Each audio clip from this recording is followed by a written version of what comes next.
જય શ્રી કૃષ્ણ દર્શક મિત્રો, મારી યુટ્યુબ ચેનલ અમૃતવાણીમાં આપ સૌનું હાર્દિક સ્વાગત છે। આજે આપણે આ વિડીયોમાં સાંભળીશું સામા પાંચમની વ્રત કથા, પૂજા વિધિ અને તેનું મહાત્મ્ય। જો આપને મારો વિડીયો પસંદ આવે તો ચેનલને લાઇક, શેર અને સબસ્ક્રાઇબ કરો, જેથી નવા આવનારા વિડીયોના નોટિફિકેશન તમને મળતા રહે અને મારા વિડીયો આપ સુધી તુરંત પહોંચી શકે। સામા પાંચમ વ્રત વિધિમાં વ્રત કરનારે સવારે વહેલા ઉઠી સ્નાન કરી સપ્ત ઋષિ અત્રિ, કશ્યપ, વિશ્વામિત્ર, ભારદ્વાજ, ગૌતમ, જમદગ્નિ અને વશિષ્ઠ સહિત વિશિષ્ટનું ધ્યાન કરી તેમની પૂજા કરવી, દીપ ધૂપ કરવા અને ફળાહાર કરવો। આ વ્રત રજસ્વલા દરમિયાન થયેલા દોષોથી મુક્તિ મેળવવા અને મનોકામના પૂર્ણ કરવા માટે કરવામાં આવે છે। ભાદરવા સુદ પાંચમ એટલે સામા પાંચમ, ઋષિ પાંચમ। આ વ્રત કરનારે સવારે વહેલા ઉઠી અઘેડાનું દાંતણ કરવાનું, માટી ચોળી નાહવાનું, આમળાની ભૂકીથી માથું ચોળીને માથાબોળ નાહવાનું, આખો દિવસ ઉપવાસ કરવાનો, ખાવામાં સામો ખાવો તથા ફરાળ લેવું, અનાજનો દાણોય ખાવો નહીં, મહાદેવજીની પૂજા પ્રાર્થના કરવાની। આમ 5 વર્ષ સુધી સામા પાંચમનું વ્રત કરવાનું।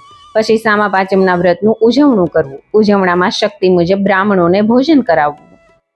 વ્રતની વિધિ: સવારે વહેલા ઉઠીને સ્નાન કરીને પવિત્ર થવું, દીવો, ધૂપ, ફળ, ફૂલ, ઘી અને પંચામૃત જેવી પૂજા સામગ્રી તૈયાર કરવી, બાજોટ પર લાલ કે પીળું આસન પાથરી સપ્ત ઋષિની પ્રતિમા અથવા ફોટો સ્થાપિત કરવા, દીવો અને ધૂપ પ્રગટાવવા, પ્રસાદમાં ફળ અને નૈવેદ્ય અર્પણ કરવા।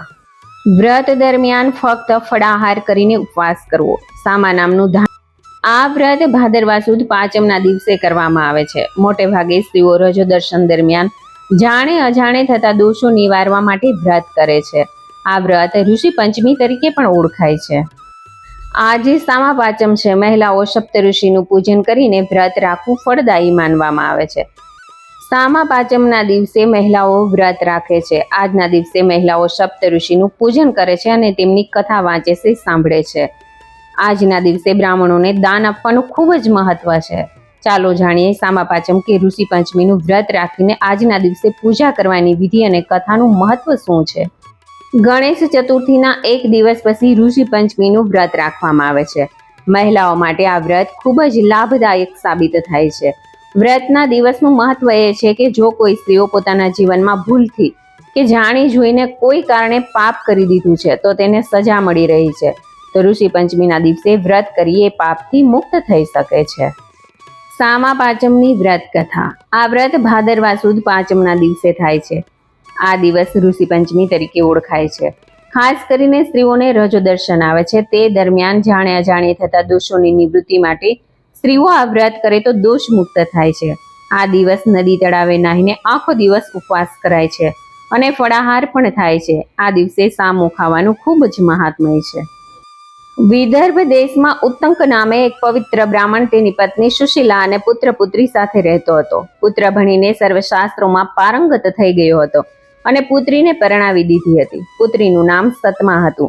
પુત્રીને પરણે 1 વર્ષ થયું છે। એ અરસામાં તેના સાસુ સસરા બંને ટૂંકી માંદગી ભોગવી મૃત્યુ પામ્યા અને તેમના પછી દેવયોગ તેનો પતિ પણ રામ શરણ થઈ ગયો। પુત્રી વિધવા થાય એના જેવું દુઃખ બીજું કોઈ નથી। તેના માતા પિતા જવાન દીકરીને વિધવા જોઈને દુઃખી થયા હતા। સાસરિયામાં કોઈ નહોતું, તેથી વિધવા પુત્રી સતમા ચોધાર આંસુ વહાવતી પિયરમાં બાપાને ઘેર આવી। માતા પિતાએ તેને આશ્વાસન આપ્યું અને ધર્મ ધ્યાનમાં જીવ પોરવવા કહ્યું। ઉત્તંકનું મન હવે સંસાર તરફથી ઉઠી ગયું હતું। માનવ સેવાની તેના દિલમાં લગ્ની લાગી। તેની પત્ની અને પુત્રીએ પણ સેવામય જીવન ગાળવાની સંમતિ આપી। તેથી તેણે ગંગાને કાંઠે આશ્રમ બાંધીને પોતાની પત્ની અને વિધવા પુત્રી સાથે રહેવાનો નિર્ણય કર્યો। તેણે આ વાત પોતાના પુત્રને જણાવી। પિતાની ઈચ્છાને જાણીને સદગુણી પુત્રે વધાવી લીધી અને બીજે જ દિવસે ઉત્તંક તેની પત્ની, પુત્ર તથા વિધવા પુત્રીને લઈને ગંગાને કાંઠે ગયો। ત્યાં નદીના કિનારે આશ્રમ બાંધીને રહ્યો। તેના આશ્રમોમાં ઘણા વિદ્યાર્થીઓ ભણવા આવવા લાગ્યા। આ આશ્રમ વિદ્યાર્થીઓથી ભરાઈ ગયો। આથી ઉત્તંકને પણ ગુજરાન ચલાવવામાં વાંધો આવતો ન હતો। બધું ભલા વિદ્યાર્થીઓ સંભાળી લેતા હતા, જેથી ઉત્તંક પણ તેમને શાસ્ત્રો ભણાવવામાં સારી મહેનત લેતો હતો। પત્ની અને પુત્રી આશ્રમમાં આવતા માંદા અને દુઃખી માણસોની તન અને મનથી સેવા કરવામાં નિમગ્ન રહેવા લાગ્યા। એક દિવસ વિધવા સતમા આશ્રમના ઝાડ નીચે ઘાસ પાથરીને સૂતી હતી। ત્યાં તેના પર કુદરતનો કોપ ઉતરી પડ્યો। તેના શરીરમાંથી પરુ નીકળવા લાગ્યું અને તેમાં અસંખ્ય કીડા ખદબદવા લાગ્યા। એમાં એની માતા કઈ કામસર ઘરમાંથી બહાર આવી અને તેની નજર સૂતેલી પુત્રી ઉપર પડી. તેના દેહ પર માખીઓ બણબણી રહી હતી અને કીડા ખદબદી રહ્યા હતા. પુત્રીની આવી દશા જોઈ માતા રડતી રડતી તેના પતિને બોલાવી લાવી. પુત્રીની આવી દશા જોઈ ઉત્તંકનું કાળજું કંપી ઉઠ્યું. પત્નીને આશ્વાસન આપી તેને પુત્રીને ઘરમાં લઈ જઈ સુવાડી અને ગરમ પાણીથી તેને સ્નાન કરાવ્યું. આમ કરવાથી તેને થોડી રાહત થઈ હતી.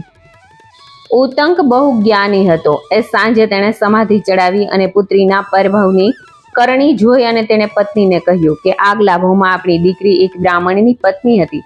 એ વખતે રજસ્વલા ઋતુ ધર્મ બરાબર પાળતી ન હતી. રજસ્વલા સ્ત્રીએ 4 દિવસ સુધી ઘરકામ ન કરવું જોઈએ, તેમજ સ્પર્શથી પણ તેને દૂર રહેવું જોઈએ. એમ ન કરવાથી પ્રાયશ્ચિત લાગે છે. આમ જાણવા છતાં તે ઘરકામ પણ કરતી હતી. એ પાપ તેને નડ્યું છે. એ પાપથી જ તેનું શરીર કીડાઓથી વ્યાપ્ત થયેલું છે. વળી તેણે ઋષિ પંચમીની નિંદા કરી હતી. એક દિવસ સામા પાંચમનું વ્રત કરનાર છોકરીઓની પણ તેને હાંસી ઉડાવી. પરિણામે તેના દેહમાં કીડા પડ્યા છે. આ સાંભળી ઉત્તંકની પત્ની બોલી, ત્યારે તો એ તેના કર્મોનું ફળ ભોગવી રહી છે. પોતાનો ધર્મ પાળ્યો નહીં અને જે ધર્મ કરે તેની અવગણના કરી હતી. આવું કરે તેની અવદશા જ થાય ને. હવે તેનું કંઈ નિવારણ થાય ખરું? ઉત્તંક બોલ્યો કે જે વ્રતનો અનાદર કર્યો છે એ વ્રત કરે તો જરૂર એના પાપનું નિવારણ થાય અને એની કાયા કંચન જેવી થાય. મઢુલીમાં સૂતેલી પુત્રી આ બધું સાંભળતી હતી. તે આવીને બોલી કે પિતાજી, હું એ સામા પાંચમ ઋષિ પાંચમનું વ્રત જરૂર કરીશ, માટે મને તે કરવાની વિધિ સમજાવો. ઉત્તંકે કહ્યું કે બેટી, આ સામા પાંચમના વ્રતને ઋષિ પંચમીનું વ્રત પણ કહેવાય છે. આ વ્રત ભાદરવા સુદ પાંચમના દિવસે થાય છે. એ સવારે વહેલા ઉઠી સ્નાન કરીને ઘીનો દીવો કરવો અને ફળફળાદી નૈવેદ્યમાં મૂકી મહર્ષિ કશ્યપ, અત્રિ, ભારદ્વાજ, વિશ્વામિત્ર, ગૌતમ, જમદગ્નિ અને અરુંધતી સહિત વશિષ્ઠે 7 ઋષિઓને યાદ કરવાને એમનું ધ્યાન કરવું. આ દિવસે ઉપવાસ કરવો.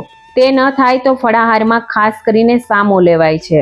ફળો તેમજ ખેડિયા વગરની જમીનમાં થયેલા શાકનો પણ આહારમાં ઉપયોગ થઈ શકે છે. આ મુજબ પૂર્ણ ભાવથી વ્રત કરનાર સ્ત્રીના રજસ્વલા ધર્મ વખતે જાણે અજાણે થયેલા નાના વિધિ દોષો નાશ પામે છે. પુત્રીએ વ્રત કરવાનો સંકલ્પ કર્યો અને તેની પીડા મટી ગઈ. સામા પાંચમનો દિવસ આવતા બ્રાહ્મણની વિધવા પુત્રીએ સામા પાંચમ ઋષિ પંચમીનું વ્રત કર્યું અને તે વ્રતના સ્પર્શાદી દોષોનો નાશ થવાથી એની કાયા કંચન જેવી થઈ ગઈ. જે કોઈ આ સામા પાંચમ ઋષિ પંચમીનું વ્રત કરશે અને કથા વાંચશે, સાંભળશે, તેને સુખ શાંતિ મળશે. જય શ્રી કૃષ્ણ. મને સાંભળવા માટે ધન્યવાદ.